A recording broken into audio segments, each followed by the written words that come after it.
ওর দায়িত্ব আমাদের ঘাড়ে এসেই পড়বে। আমি কিন্তু ওসব ঝামেলা নিতে পারবো না। আঙ্কেলের কথা শেষ হতেই ভাইয়া চিৎকার করে বলে উঠল, কাউকে নিতে হবে না আফরার দায়িত্ব।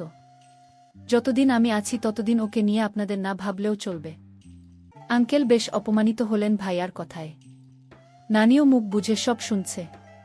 ওখানে আর এক মুহূর্ত না থেকে ঘরে চলে গেলা। গিয়ে দরজাটা লাগিয়ে দিলাম। নিজের আপন মানুষগুলোকেও আমার বড্ড অচেনা মনে হচ্ছে। সবারই এখন আমাকে বোঝা মনে হচ্ছে। একদিন হয়তো ভাইয়ারও আমাকে বোঝা মনে হবে। বাইরে থেকে সবাই দরজা খুলতে বলছে। তোমরা প্লিজ যাও এখান থেকে। আমাকে একটু একা থাকতে দাও। আব্বু আম্মুকে ছাড়া পুরো একদিন কেটে গেছে। তখন থেকে এখন পর্যন্ত কিছু মুখে তুলিনি আমি। একটু তো খেয়ে নে মা। এভাবে না খেয়ে থাকলে তো অসুস্থ হয়ে যাবি। আমি খাব না মামি। তুমি খাবারটা রেখে এসো। মামিকে কথাটা বলেই ঘর থেকে বেরিয়ে এলাম। আমি একদমই ক্ষুধা সহ্য করতে পারি না। কিন্তু আজ একদমই খেতে ইচ্ছে করছে না। শরীরটাও বড্ড দুর্বল লাগছে। হঠাৎ মাথা ঘুরে পড়ে যেতেই কেউ আমায় ধরে ফেল।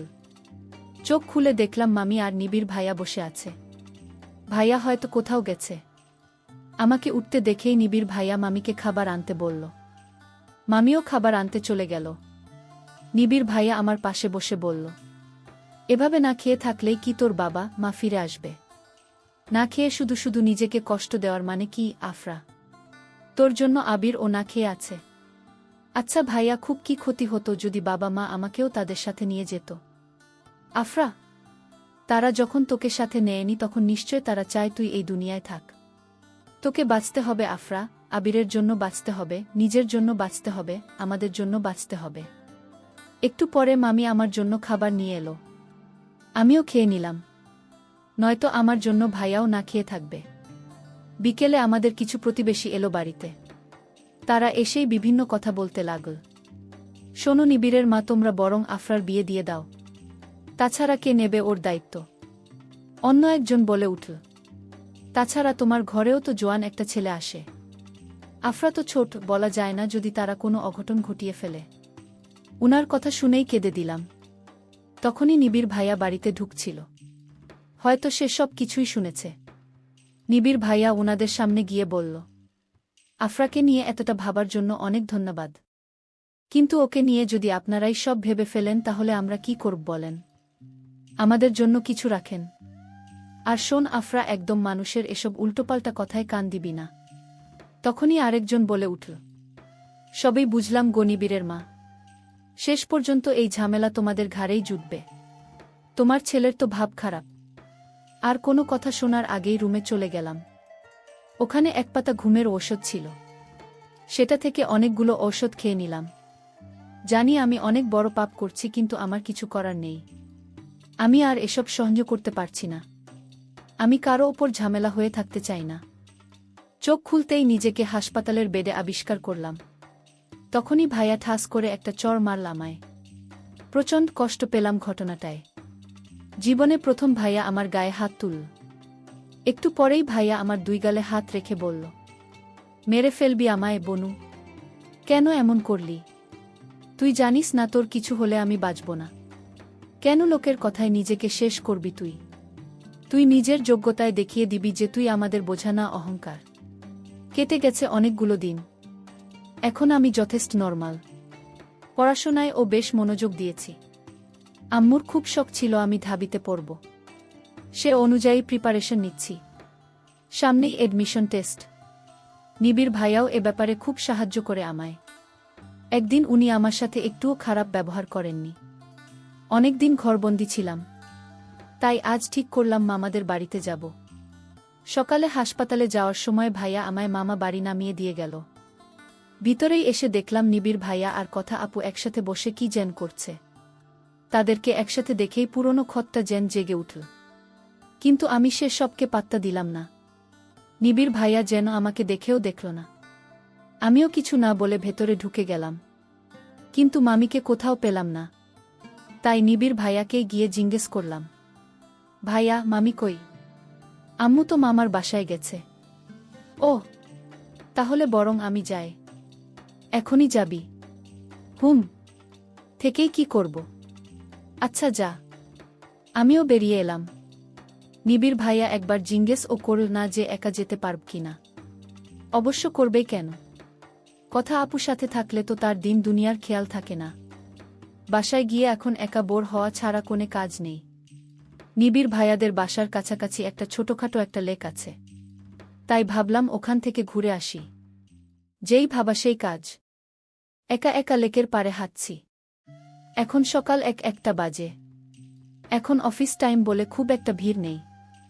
এখন মানুষ নেই বললেই চলে। কিন্তু বিকেল বেলা অনেক ভিড় থাকে। বাবার সাথে আগে অনেকবার এসেছি।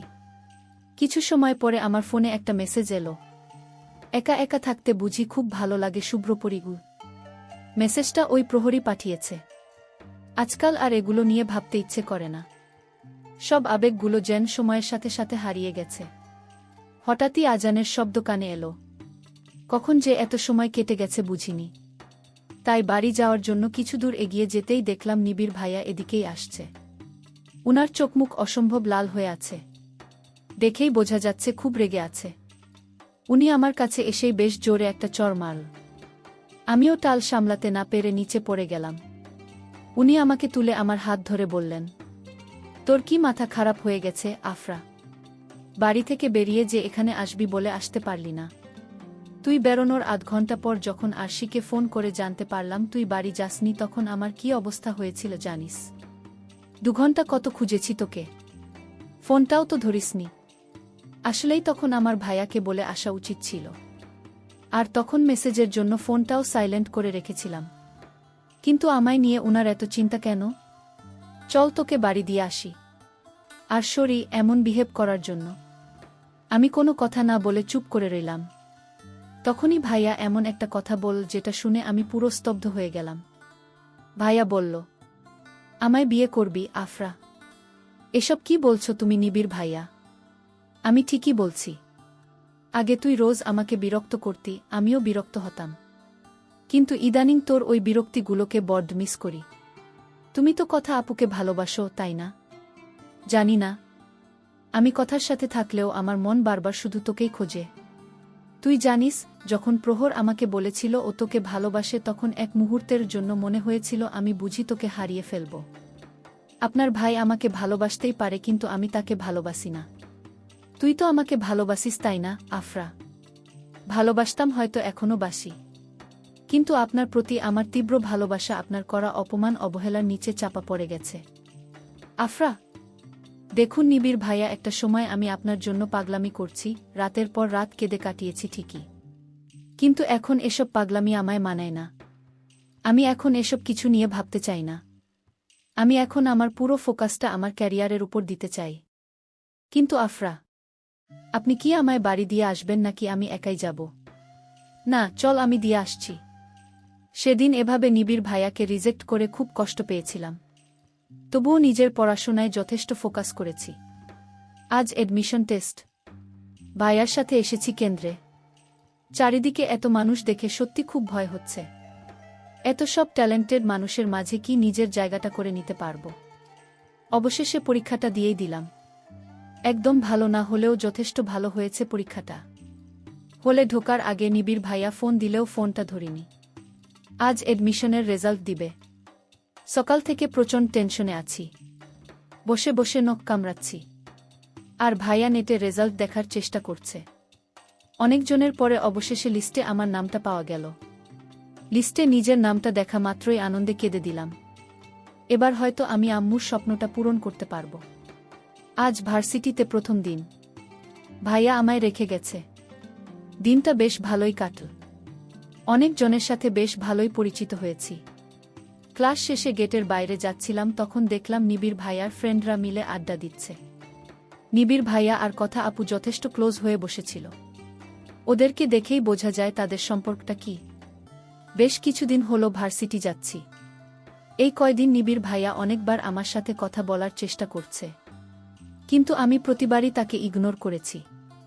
যদি সে আমাকে সত্যি ভালোবাসত তাহলে এখনো কথা আপুর সাথে এতটা ক্লোজ থাকত না। খুব চেষ্টা করেছি তাকে ভুলে যাওয়ার কিন্তু পারিনি। কারণ সে যে আমার প্রথম প্রেম। মাঝে অবশ্য প্রহর অনেকবার তার মনের কথা আমাকে বোঝানোর চেষ্টা করেছে।